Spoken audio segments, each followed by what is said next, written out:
Morning. You are masters of the world for 21 births. Now you have the imperishable omens of Jupiter upon you. So it's very important to grasp that once you come into Gyan, the knowledge is imperishable. And of course, the omens of Jupiter are also imperishable. That means you have the other kind of omens, which is the omens of Rahu, which is the karmic accounts. So that's a force. But then the omens of Jupiter means the force of God. So the force of God and the force of negative karma is equal. Right? Yeah.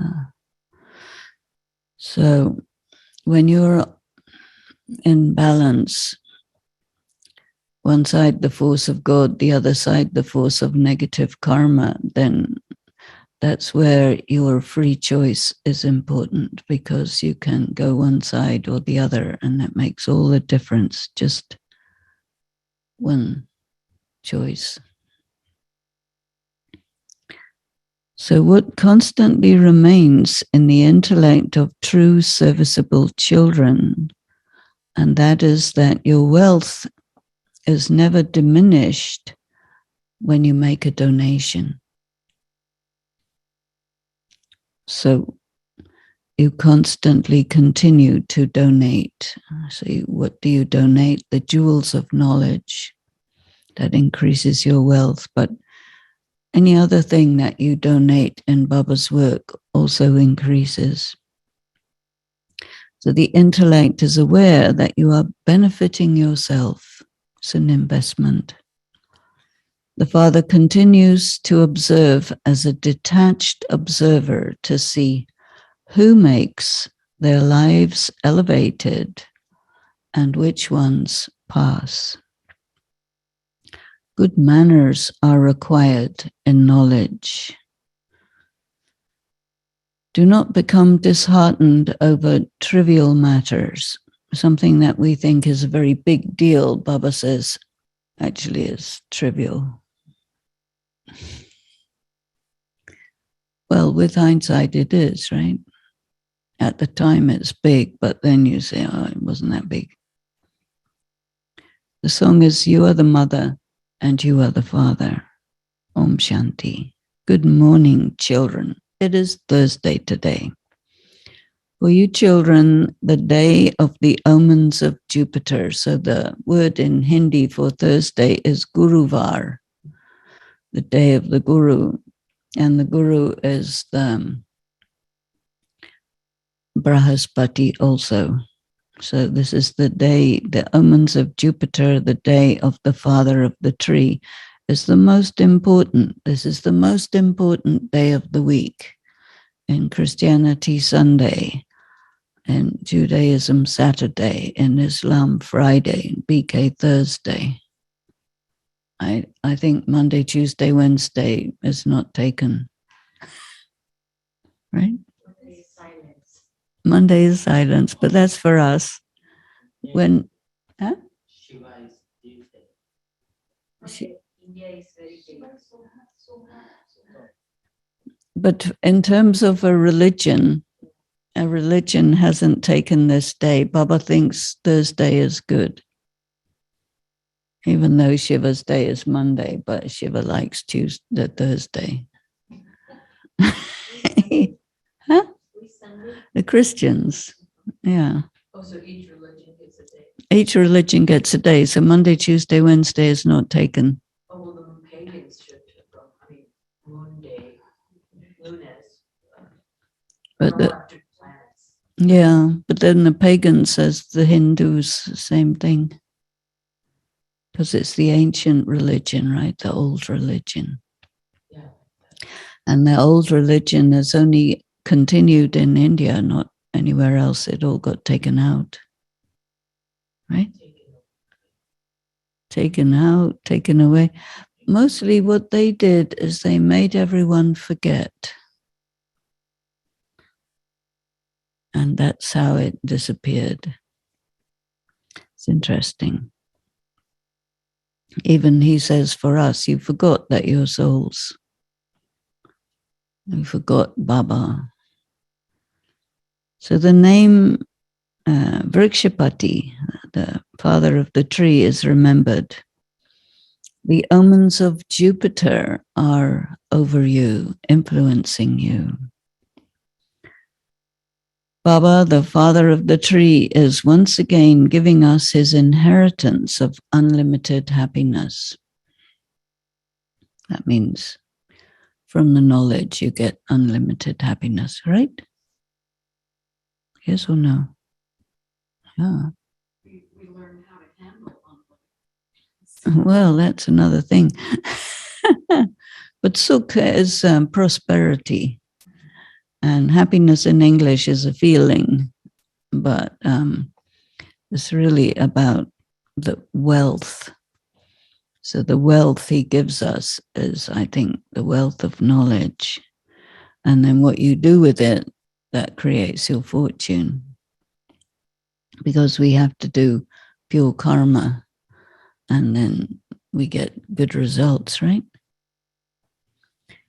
So he also inspires us to have unlimited renunciation. So you want to absorb a great deal, study at the Brahma stage, and then renunciation at the Shankar stage. You give up, body less.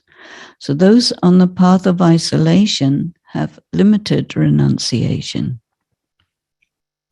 Everyone will have to renounce. You know, now with all the COVID and so on and so forth, it's creating a big problem in terms of the economy. So you will have no access to food, no access to this, no access to that. All the things that were supposed to be right there will not be there. So the Father says, as you make further progress, he says you expand more, many will listen to you. The Purifier Father, who is also the guide and liberator, says, I have come to take everyone back to the world of liberation, the soul world. The people on the path of devotion make effort only for liberation, not liberation in life, just to go back to nirvana. And they have to practice devotion for very long, so that ultimately, after their devotion is complete, they can receive the fruit of it.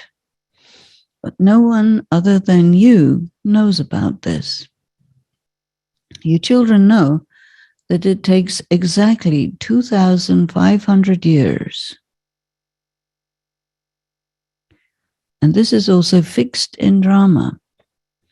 This is the predestined drama. And each actor continues to play his or her own part. And each of you, too, plays the same part every cycle. Do you like your part in drama? Yes?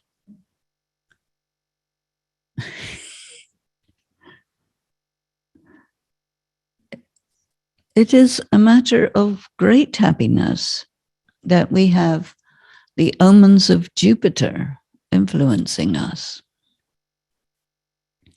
We are becoming the masters of the world for 21 births. It is now our stage of ascending, which means hell is to be defeated and heaven is to be victorious. So death to hell and long life to heaven.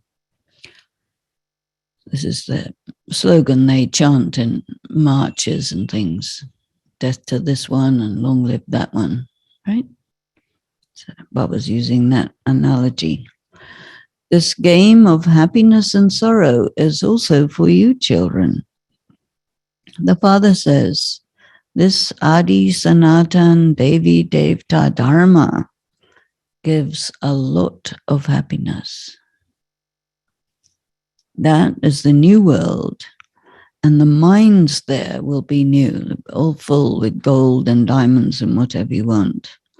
Everything will be renovated there. When something becomes old, it doesn't have the same essence in the sense of the same strength. There is no power left in this world. The Father is called Sarvashaktivan, the omnipotent one. He is the one with all powers. So what power does he exhibit? Only you children know this.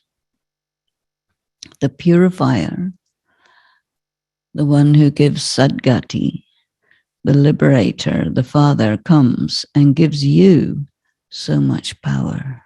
The power of yoga. He destroys all the many forms of adharma. Adharma means everyone is not what they really are, the opposite. Dharma means what you are. Adharma means what you are not. So the first thing that you're not is body. And then beyond that, all the bodily religions and so on. So he establishes one dharma and one kingdom. Is this not the sign of his power? And he carries out this elevated work through you children. You will receive so much power that all your sins will be dissolved. So your sins will be completely neutralized by your yoga power. So even if they're there, it's like they're not there. They don't have any impact on you. They're made dormant. Then you will become punya atma, these souls who perform pure karma only. The more effort you make, the higher the status you claim. You will become suitable for heaven anyway. At first the world was new, but now it's old. People don't understand this because they just have blind faith. They accept whatever they're told. You children know that previously you didn't have this intelligence. It is also remembered the blind children of the blind. This is the description of the Kauravas. It's a scene from the Mahabharata where the Kauravas went to visit the Pandavas because the Pandavas had built a really nice city in a really horrible place, which they made really beautiful. And the Kauravas went, but the Pandavas had had their city built by the architect called Maya. And Maya had made trompe-l'œil. Have you heard about trompe-l'œil? Trompe-l'œil is a system in interior decoration where, and they use it for the exterior as well, where you paint something on a wall and it looks like it's a building or it's a country scene or something, but it's just painted. And so what he had done is there were two fountains, and one of them looked like it had water in it, and the other one looked like it didn't have water in it. But it was the opposite way around. And so Duryodhana went through this fountain, which apparently didn't have water in. Then he got all wet because it did have water in. And then Draupadi laughed at him and said, "You blind children of the blind, blind child of the blind." So this is where this came from. So everyone continues to search and stumble around for God, but they don't find anything. They make a lot of effort. And some poor people even give up their lives. They surrender their life for God. They surrender their lives in front of the images of the deities to please them. And they consider it to be Mahaprasad, the great offering.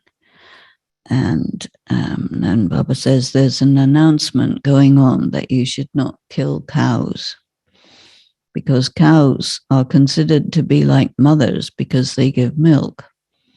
And he said, goats also give milk. Why don't you protect them? And so then they say, well, Krishna liked cows. And Baba says it wasn't like that. He didn't have a particular interest in cows.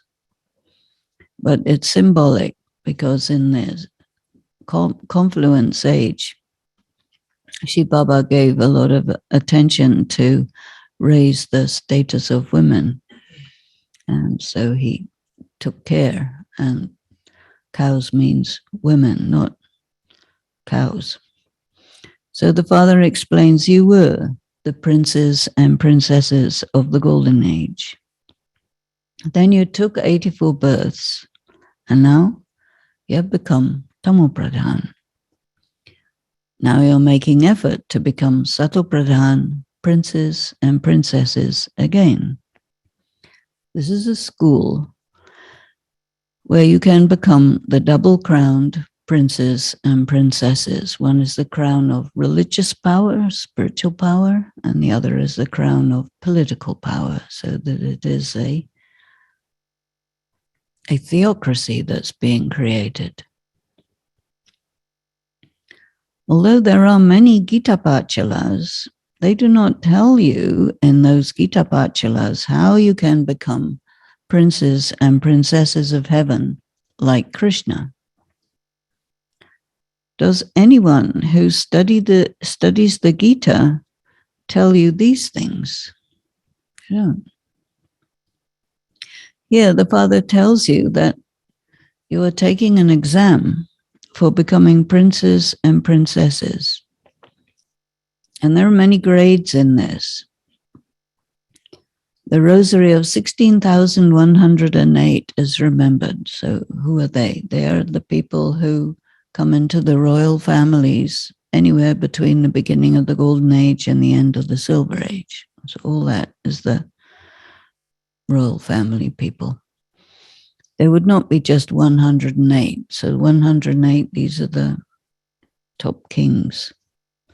Now there are countless people, and there is not going to be any reduction in the population. You can print some of these points in the newspapers. People are going on hunger strike in order to protest the slaughter of cows, and the same hunger strikes took place in the previous cycle. They are nothing new. At this time, people call out to God, saying, take us to the pure world. But only you children know how he will take you. But you haven't yet developed those divine virtues. There is very little imbibing of divine virtues. Everyone likes knowledge a lot.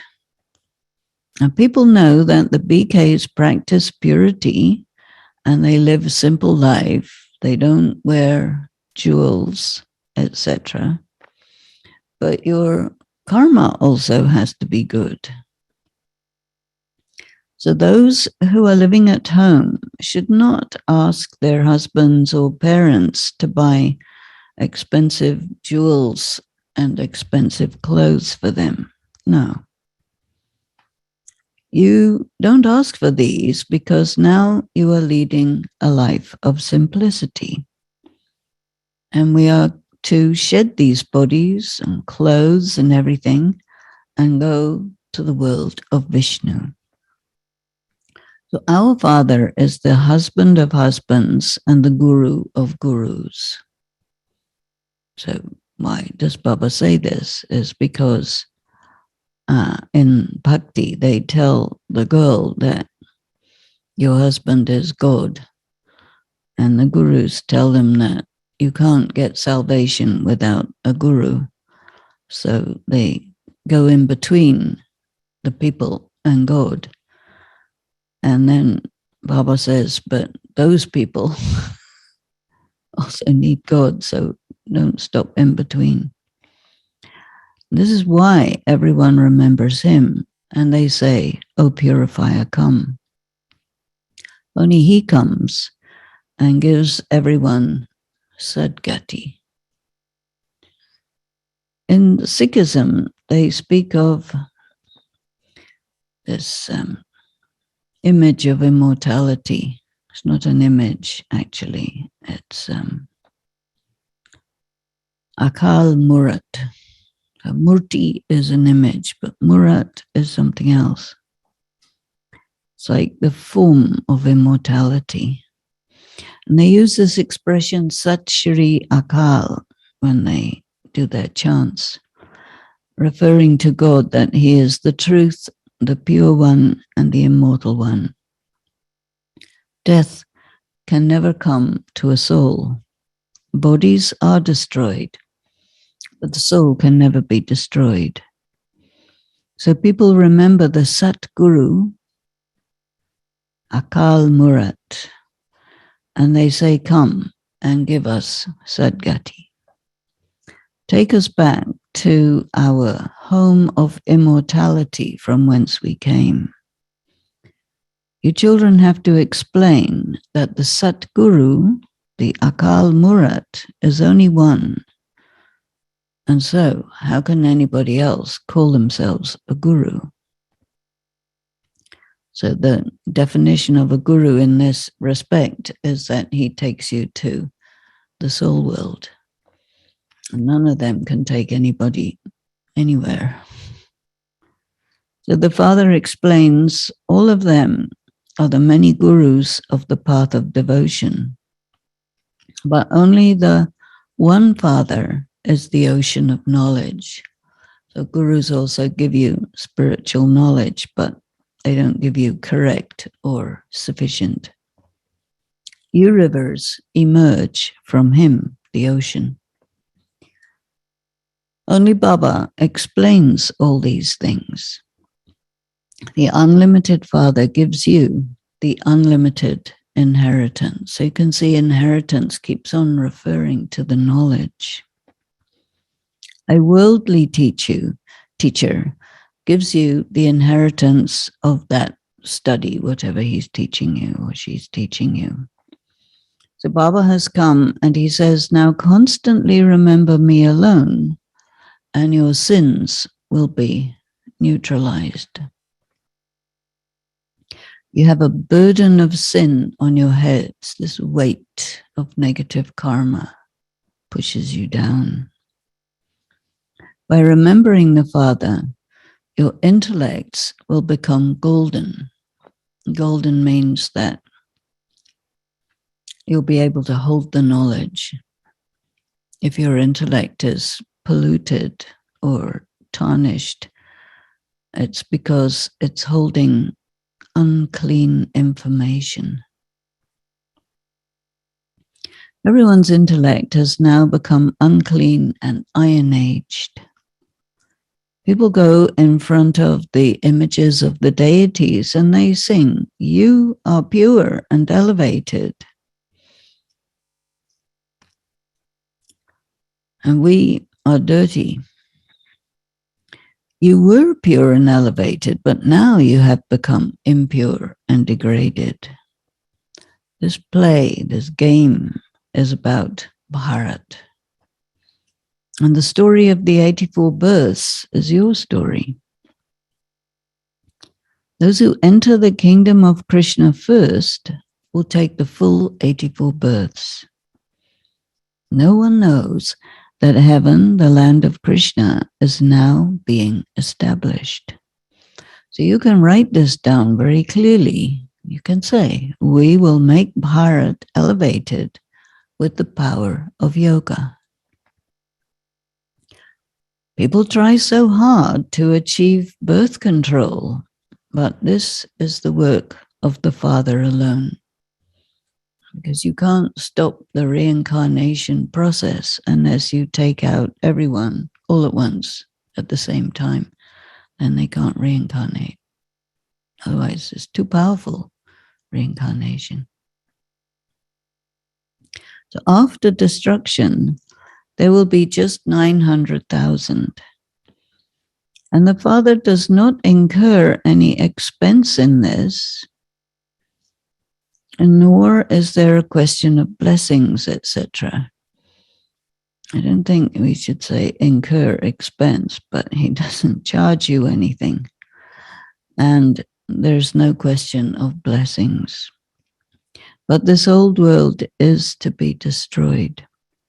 This is the confluence age.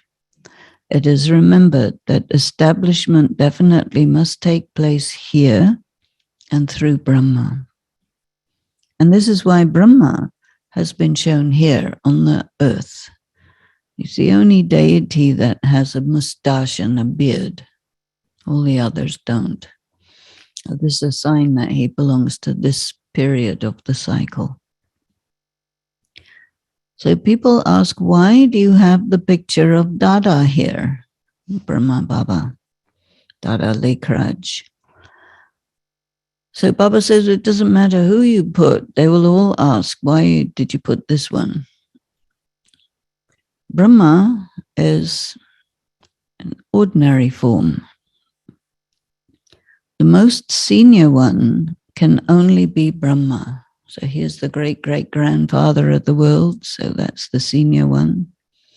This is such a simple matter, but it requires so much explanation. God comes in an impure body in the impure world.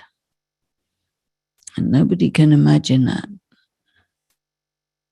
It's impossible. No one here can have a pure body. It has been shown in the picture of the ladder that everyone is living in the forest of thorns. This is the impure world. And so God comes in an impure body who is then named Brahma. Keep all these things in your intellects. People ask all sorts of questions. And the intellects of those who explain the picture of the ladder has to be very good. But those who do not have the role of coming here will continue to ask useless questions. What is a useless question? There are some very specific ones. Yeah? This is why then what Yeah. But there are many people, they know all the Gyan. And they ask, how can God come in Brahma Baba's body? And they ask, why can't we have free will? Or why can't we change the cycle? So if you know the Gyan, then you can't ask those questions. If you ask those questions, it means you don't know. Right? So, yeah, they want liberation. So the cycle of 84 is remembered. They don't say the cycle of 84 births, but in Bhakti they talk about the cycle of 84, but they don't know 84 what? It's births. Those who are worship-worthy then become worshippers. The knowledge is very simple. Just remember Baba, and then your sins will be neutralized, and you will become deities. Brahmins become deities. So the pictures of the Virat Roop, the cycle, the ladder, and the Trimurti are all connected with one another. And Baba shows you many methods for explaining. Some people are able to imbibe it, absorb it. Some hear it in one ear and let it out the other. It is in the intellects of you children that your kingdom is being established, and you are now at the confluence age.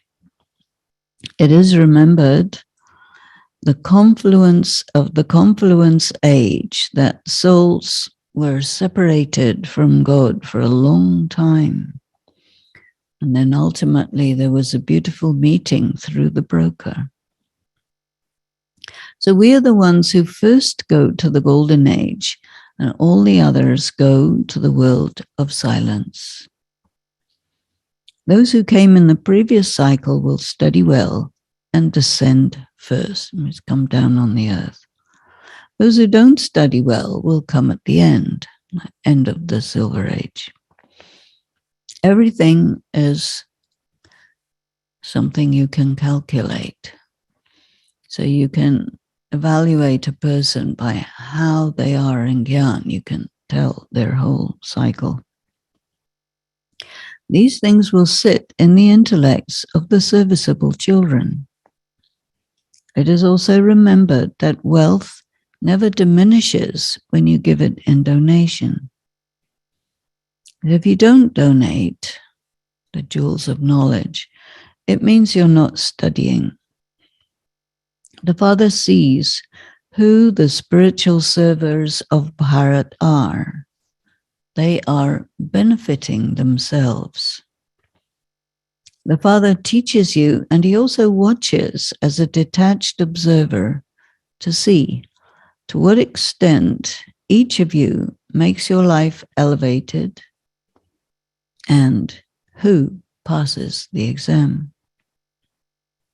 You can also see who the highest serviceable souls are.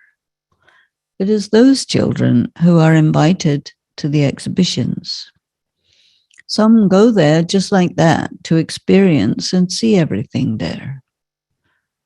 Very, very good manners are needed in this knowledge. You should not become disheartened. There is the touch me not plant. Have you seen that plant? Yeah. It's a very good plant. And touch it, it goes like that. Doesn't wilt, but it reacts as soon as you touch it. It's a wonderful plant. Then the other is the Sanjivani Bhuti, which is the life-giving herb that grows in the mountains. In fact, Baba comes and gives you the life-giving herb of Manmanabhav. Look what they have written in the scriptures. All very fantastical stories. It's so symbolic, but people think it's real. You become Mahavir, the brave warriors. There's a reference to Hanuman, who took the whole mountain because he couldn't figure out which plant was needed, so he brought the whole mountain. So the Murli is the whole mountain. You don't know which point is going to touch which person. So you become Mahavir, the brave warriors, number-wise, according to the efforts you make. You gain victory over Maya. You are incognito warriors. The greatest violence is to use the sword of lust. And then the next level of violence is to get angry and speak harshly. This too is violence. It's verbal abuse. It's also violence. So the mercury of your happiness should remain constantly high. Mercury means temperature. Among the children who remain engaged in service, the names of the mothers, the women, are in front. You are also the Shiv Shakti army. The governor also says that the work women do is very good. But here, this knowledge is for both men and women. And yes, the majority are women. It's not that there are just young girls created through Prajapita, Kumaris, little ones who are not married.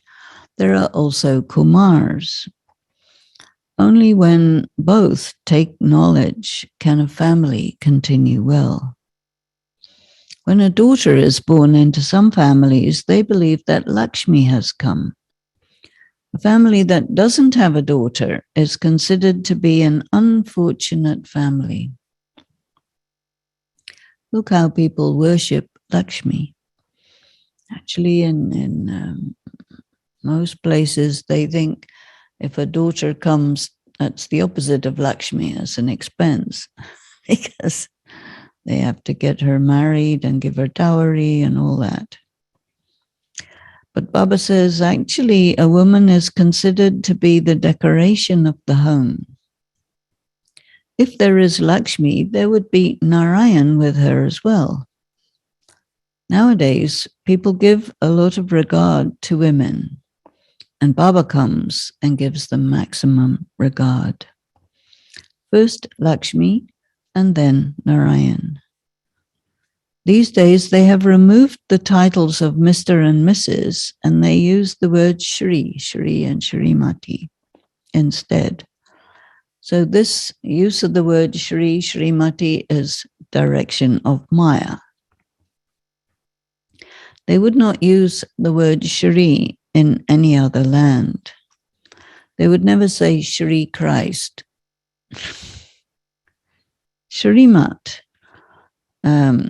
is of one God with which he makes you into elevated beings. So Baba says, you children should make a lot of effort. However, some become body conscious and they destroy their own status. At this time, everyone is body conscious. There cannot be any other school like this where the Supreme Soul sits and teaches you souls to consider yourselves to be souls and to remember the Father. No one else has such a part in the drama. The soul has an imperishable part of 84 births recorded within. The picture of the ladder clarifies this very well. So each step is a life, and as you go down. You know that only those who have taken 84 births will come here. You can understand of others that they are going to come down later in the cycle. You children now have to become very sensible. Study very well.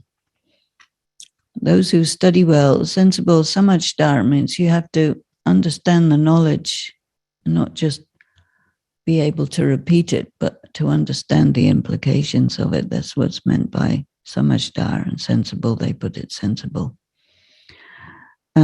So study very well. Those who study well also teach others, and so they will claim a high status.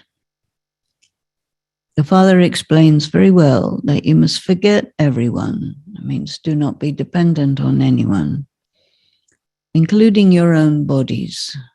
Do not be dependent on it. Consider yourselves to be souls. Forget this old world. Do not be dependent on it. Simply remember the one Father. That means depend on one Father. Only by having remembrance will you claim the Father's inheritance. Nowadays, they signal to you to remember God. They go like this. So it is definitely only the one Father that is God, and all others are his children. The highest on high is Shiv Baba, and then come Brahma, Vishnu, and Shankar, and then the World Mother, Jagadamba. The tree is the expansion of the path of devotion, and knowledge is the seed. Acha.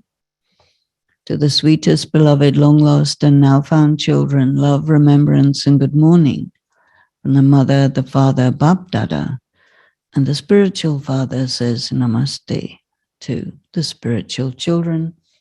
The spiritual children say namaste to the spiritual father. Anyway, the essence, Baba says, at this time, consider yourself to have a life of simplicity.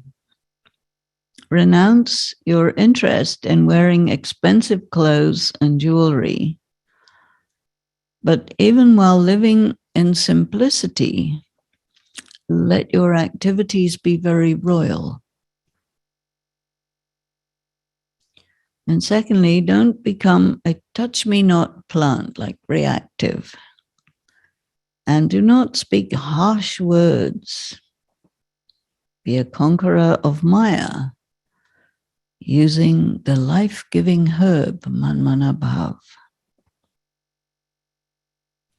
The blessing is, become Udhar Murat and Adhar Murat. Sukanya Ben and I discussed this language. It's not an image of support or an image of upliftment, because there's no point being an image since you're not an image. Murat is like the form. And so, how did you put it? It's not support and upliftment, something else. Udhar is raise people up. Oh, it's Udar or Adar? Udhar and Adhar, two of them. Oh, what's Murat? Murat is this form. It's not Murti. Murti is an idol. You don't want to become an idol. That's a piece of stone. You want to become the actual thing as a person. And so, and your body may be an image, but it's no use your body holding everything up because it won't be able to. Your soul has to do that. So Murat refers to the soul. So that word image can't refer to a soul. So you become like an inspiration to raise people. And so Adhar and Udar. Like the corporeal father, and make every action of yours memorable. That means inspirational. Just as the corporeal Brahma made every action of his like memorable, a memorial. In the same way, every action of yours will become a memorial. It's not really a memorial, it's more like memorable. When you move along, considering yourself to be an Udhar Murat and an Adhar Murat. See, some of these things, when you put them in English, doesn't go very well. So we have to think what it really means. So the acts of those who consider themselves to be Udhar Murat, you're the examples that people can take inspiration from.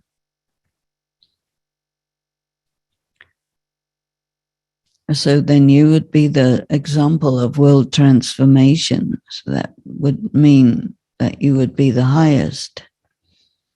When you have feelings to bring benefit to all in your drishti and your vritti. Vritti is not really attitude at all. Vritti is something else. It's more like perspective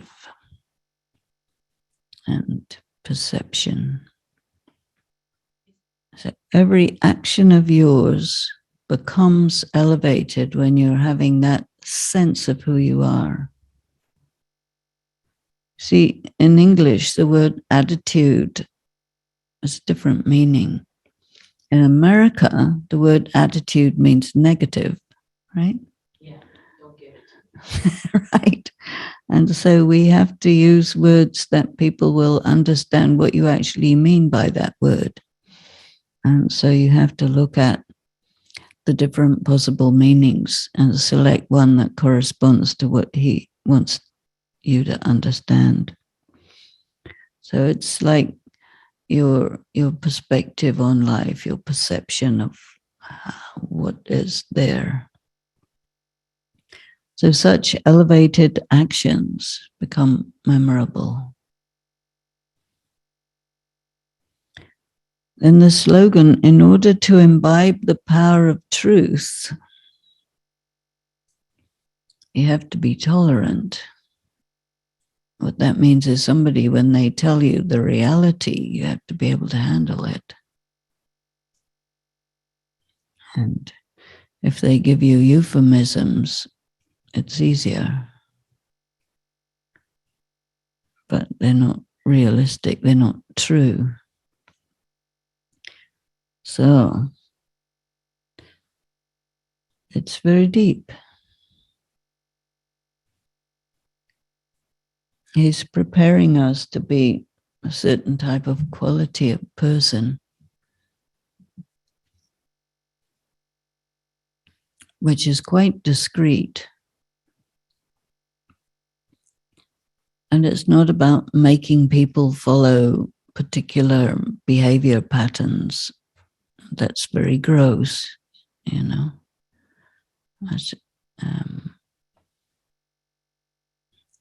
if you think about those who are actually kings, if you know any, I don't know, it's not very easy to get to know kings. There are not very many of them, and there are not very many that have these characteristics, but there are some, and they're very discreet about who they are, not in your face at all, and they don't try to make everybody be like them, impose their ways on other people. That's not considered royal. That's ordinary people do that. So it's quite interesting what he's making us into, what is really the meaning of being really real.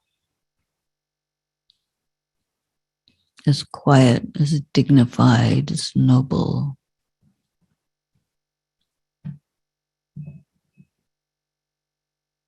But it's also extremely powerful. And such a one is in their power. But they don't push it on anyone. Om Shanti.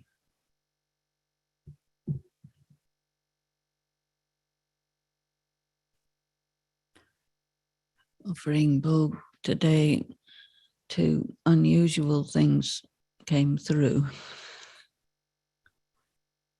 One is, two wrongs don't make a right.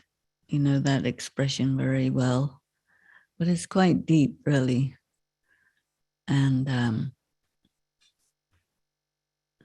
one of the things that people think about is justice.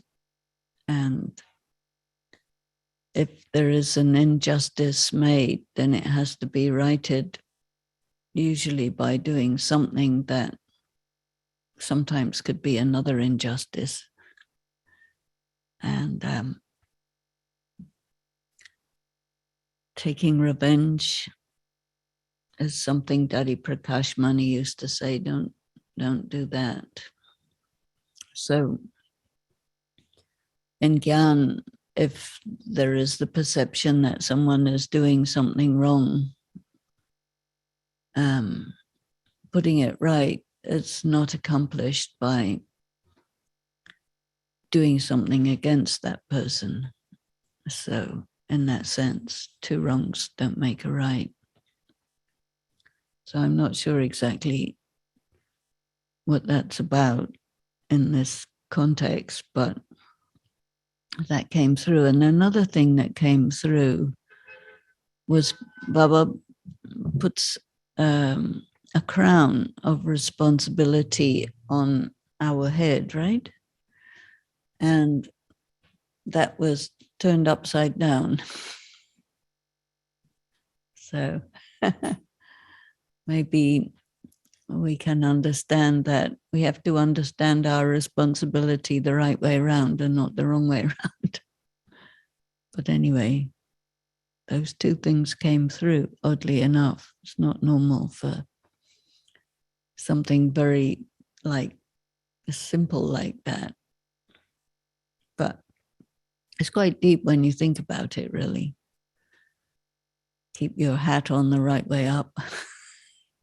Turn it up. Because because there's still monarchs, but they're actually anything but punya atmas or charitable. They're takers. Let's give you the microphone. Om Shanti. When you were kind of making that lovely list of what it means to be royal and a sovereign, and I remembered when I did actually meet an Indian royal, a prince who owned that palace on the hill, and I went with Heidi to have a cup of coffee up there, and it was holy for some, I don't know, or something, or going to be holy. Anyway, this prince was drunk and full of color, and he behaved anything but royal. And I went, wow, I guess the crown is upside down. Well, yes. And so I didn't want to interject at that time, but when you were I loved that list. You were, what it means to be royal, my goodness. And the form of the murat of being a sovereign, a giver. We have no concept of what it means to be a golden aged emperor. Yeah, it's true that there's so many examples of people misbehaving, because there is this other expression which I think it comes from Shakespeare: power corrupts and absolute power corrupts absolutely. But yet Baba is teaching us how to be sovereigns, how to be in power, how to wield power. He gives us a double crown, the crown of responsibility and the crown of light. And so all of this is, he said, it's a school for becoming princes and princesses, which means you're going to inherit the throne sooner or later. And so, do you know how to handle power? And do you know how to be a leader which is not a tyrant? There are tyrants who are cruel and they use their power against people. But if you have power, quite often Daddy Janki used to talk about what the sanskaras of the royal person. And you have a lot of money, you have a lot of influence, you can do anything you want, but what will you do if you just use it to entertain yourself in a very lavish manner? What will people feel about that? They won't really feel inspired, they won't really respect you, but they won't be able to do anything about it. But I think that if you're in power and people don't respect you, that's not a good vibration. But if you're in power, the king in the golden age is there. It's you have this expression dhani, and it's translated in the Murli as Lord and Master, but what it really means is provider, which is the opposite.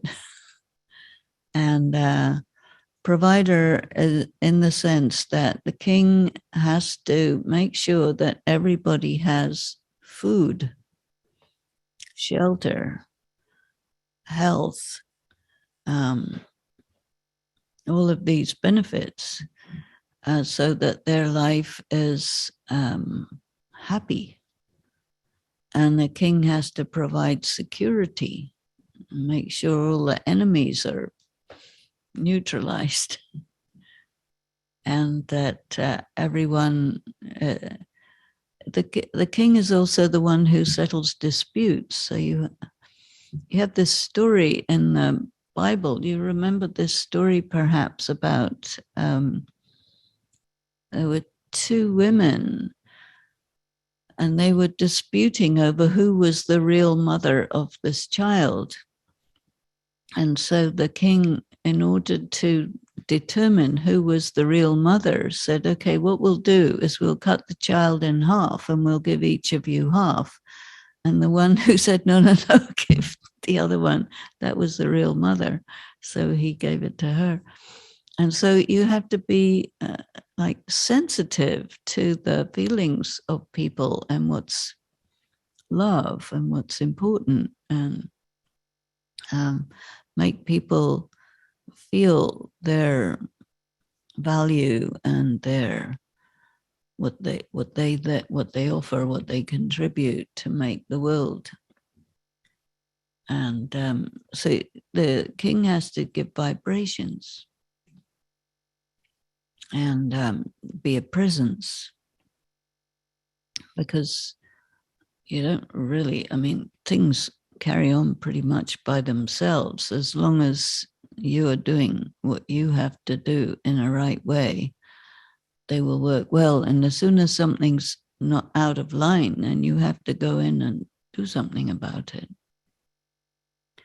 But otherwise, there's a natural way of how things run, like nature.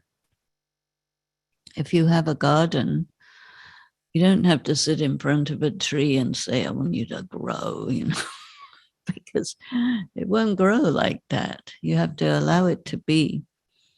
But if there is a woodpecker that comes along and wants to make holes in you, then you talk to the woodpecker about how, you're not disturbing my tree, go away. So something like that. So the king has to take care. And in the golden age, it is said the king is like the father of the people. So you have Brahma Baba being the father of the people, and then he becomes born as Krishna, and then he becomes Narayan. The sanskara being the father of the people is very important. Yesterday, while talking about treasure of knowledge, Baba said, you keep the treasure of full knowledge and the knowledge of three aspects of time. Yes, you do. Are you saying what's the difference between full knowledge and the three aspects of time? Knowledge of the three aspects of time is how you understand about karma, because everything that happens is a consequence of something that was done. So something appears in front of you and you look at it saying, what's this? How did it arise? You have to understand how it arose. And you also see that as a trend, it's going somewhere. And when it comes in front of you, you have to see where it's going and whether that's a good place. And if you can do something to make it go in a better place, then you can apply some force of your will, some choice. But there are some things that doesn't matter what you do, the force with which they're going where they're going, there's nothing you can do. So then you have to accept. So the full knowledge is all the details, but especially when he says three aspects of time, that means we have to really understand about karma philosophy. What I was thinking was with three aspects of time and karma, that we talk about destiny, yet it needs karma. I mean, how can there be destiny? It's pre-designed, but it's based because of the trajectory of your karma, good or bad or whatever.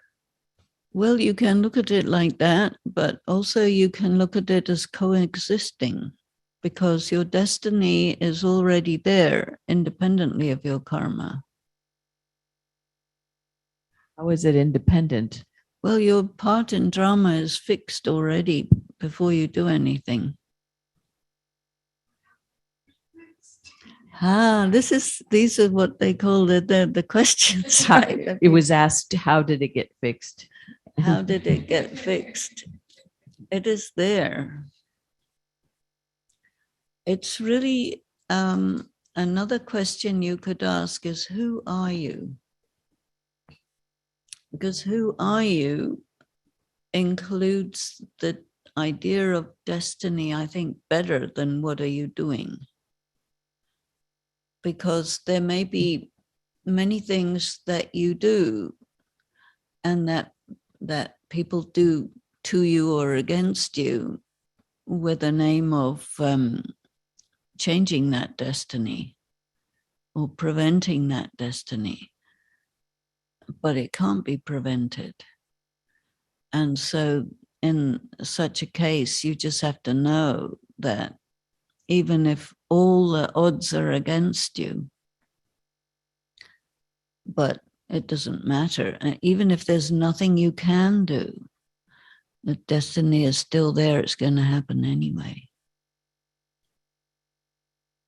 And so sometimes, like for Brahma Baba, he was told, you are Brahma, you are going to be Narayan, you are going to be Krishna. But everything that happened was there to try and make him doubt that and to prevent it from happening and so much. So he did make a lot of effort, Brahma Baba. So what is the meaning of this word Purushat? Purushat is doing something for the sake of yourself. If you think about it as effort and striving, that is really tapasya. So he did tapasya because tapasya means you must take power from God. But, a lot of people, they make effort to change things that can't be changed. And that means it doesn't work. So that's fruitless effort. But the effort to be in remembrance is very fruitful. Sometimes you may make effort to try and get somebody to understand something which they're not going to understand.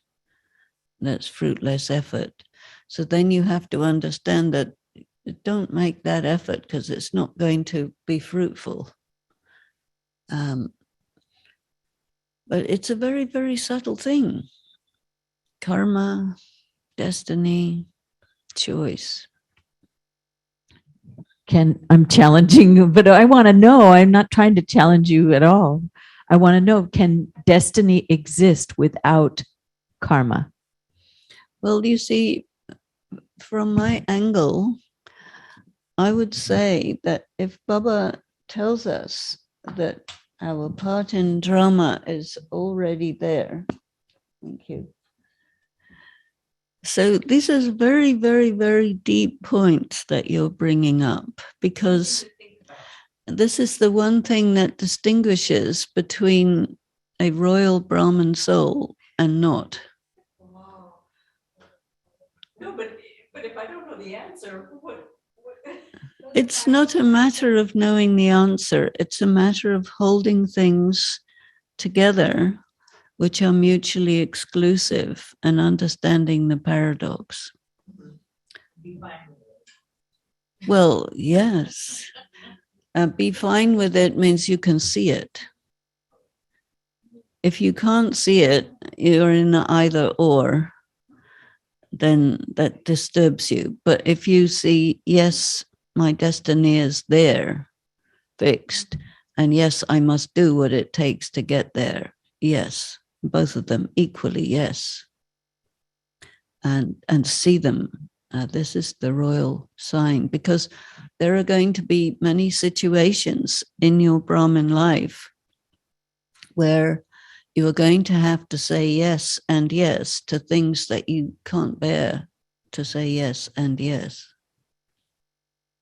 Because normally people would say no and why. And you have to say yes and yes. Otherwise you can't pass the exam. You know, you have to go to the top of the mountain and die there. Yes. And it's all good. And yes. And not just all good, but yes, it is. Yes. It is. More than all good. You know, because all good means you accept it, but you don't get it. But you accept it. So you say it's all good. But there's still a higher level that yes and yes. And the two are mutually exclusive, and still you are, yes, you get it. What Baba talks about supersensuous joy. Does that mean that? Yes and yes. So when you are in supersensuous joy, you do it, no matter what it is. Supersensuous joy is not a feeling. Okay. Supersensuous means that you grasp something, but not by feeling, because sensuous means by feeling. And so supersensuous joy is when you really get what the knowledge is. But it's nothing to do with a feeling. It's like this word happiness, nothing to do with the feeling. It's prosperity. So in that also you do yes and yes. I mean, whatever comes your way. It's a different thing. Supersensuous joy is not about paradox. Supersensuous joy means that you really grasp the extraordinariness of the knowledge, and your sense of self and your sense of everything being exactly as it should be is nothing to do with what you are experiencing, which is totally the opposite of that. And this is something that is going to carry you through the destruction, because without that, I don't think you can get through it. And destruction is a very, very heavy thing. And sometimes Baba has said that, you know, only Brahmins can actually make it through without getting traumatized. And because getting through destruction, being injured or killed or whatever is one thing, but it's what it does to the soul that's another thing. And when you have supersensuous joy, you can actually get through that which traumatizes the soul without getting traumatized. That's another thing. Okay, I think this is from Avyakt Murli. Avyakt Murli. Somebody has asked this question. Now have the one concern, these are Baba's words. Now have the one concern to become complete and karmatit. As a result of the karmic account of past actions, there can be illness of the body or conflict of sanskars with sanskars of your mind. Be karmatit and do not be influenced by the suffering of karma, but settle your accounts as a master. To settle the suffering of karma by being a karma yogi is a sign of being karmatit. Question is, what does it mean?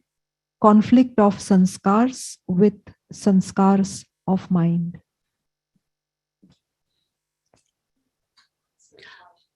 Yeah, I would have to see that Murli in front of me in the original Hindi to answer that question adequately. So if it's last Sunday's Murli, or which particular one, and I'll have a look at it and see, because sometimes the translations are just like a teeny bit differently than what I would interpret it as, and then because of that I would need to look at the original. And you see, Shiv Baba's statement to all of us is that you are not responsible for the effect of time.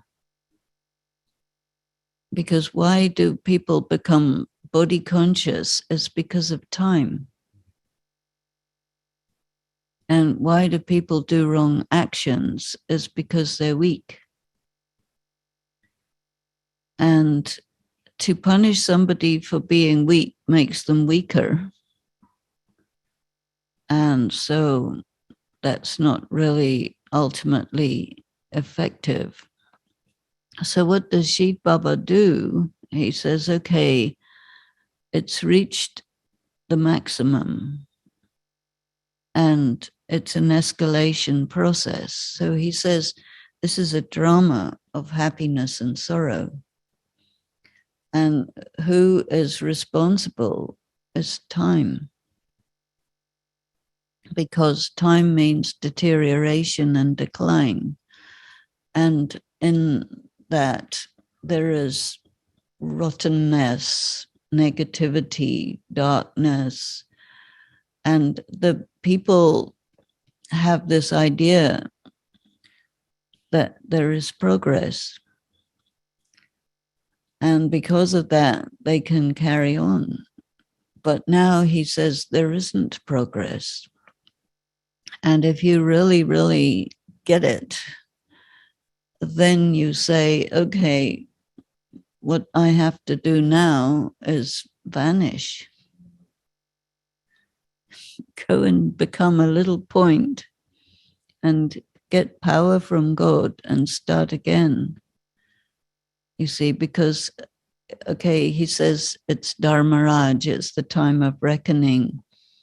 So whoever is responsible for whatever, there is no human being who can assign blame effectively or adequately or correctly. Only God knows your account. And he talks to us in such a way that we can grasp a little bit more of what our account is and settle as far as possible bit by bit. There are many who won't and don't, and so they will settle. It's between the soul and God, you know, and that is out of reach of any other soul, you know. So when you go to God to settle your accounts, you're on your own and you have to pay, and it's between you and God. It's nothing to do with anybody else. In between, we have the system of law and all of this to keep the society going. But when it comes to the final, and everything is destroyed, it's just the soul and God. And you go and you, what they say, you meet your maker. And then you go back to square one, you start again. And why is it like that? There's no answer to that question. It is like that. But the truth is so unbearable that you can only really accept it or hear it at this time when everything is already done. And that from now on, you're going up. So, you know, that is supersensuous joy. That is what we wanted to know. What is going on? What is the truth? And the truth is everybody has to go to hell, and then you go to heaven or you go to the soul world, and it's up to you which you like better. So you have choice, but it's also destiny. And I think probably the most important thing that he teaches us, which you do not really hear anywhere else, is do not take sorrow. Do not sit down and be guilty. Do not while away your time thinking, if only I had been more intelligent, if only I hadn't done that, if only I hadn't been so stupid, if only. No, it is what it is. Let it be. It's fine, you know. You can't say, oh, if I had only not done this, I should have done this, and I couldn't have done it, and this is all called waste thought. So you have to really put a full stop to it and say, okay, it is what it is. And now take power from God and do not bother about it. Can't do anything about it anyway. And whatever you did, you did.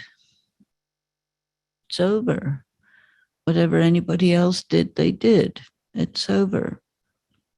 Now, in the present moment, be with God and go up.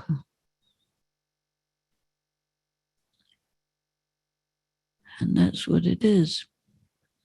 And then there's nothing more to say.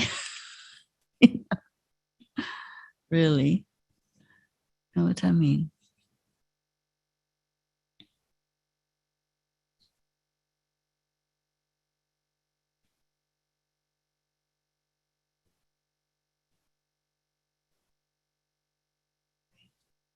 And also, if somebody causes great joy,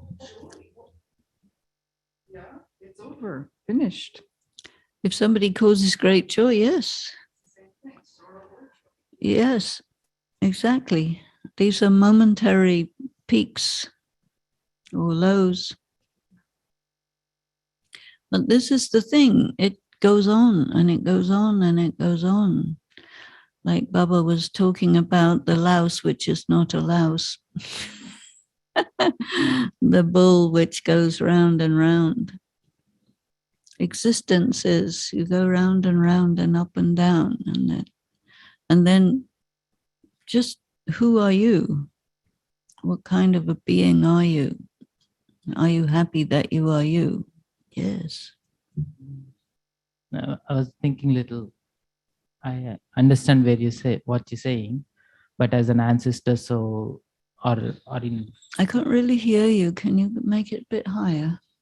so even in Laukic terms, also they say like stronger should protect the weaker. Mm. Of course, souls who are weaker, souls who are stronger. I mean, having access to the powerful Baba and Murli, and we have ability to access and comprehend Baba's what he's trying to say, and have a capable to do that. Being stronger, what is that? And again, Baba says you are the ancestor, you are the roots, you are the foundation. So what is it that we as a Brahmin should be doing for those souls who are traumatized? I mean, I get the answer, like connect to Baba, give the light, hold them in God's light. I was just thinking if anything else you would like to explain.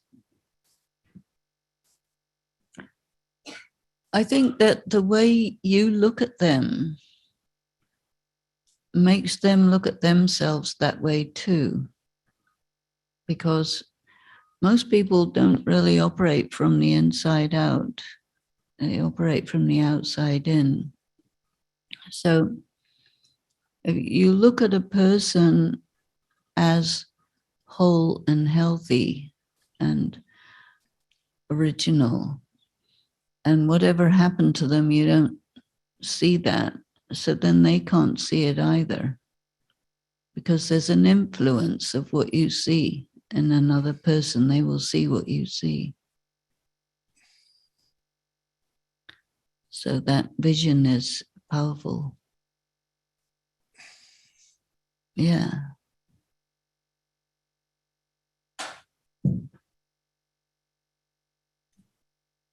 Mike fell down.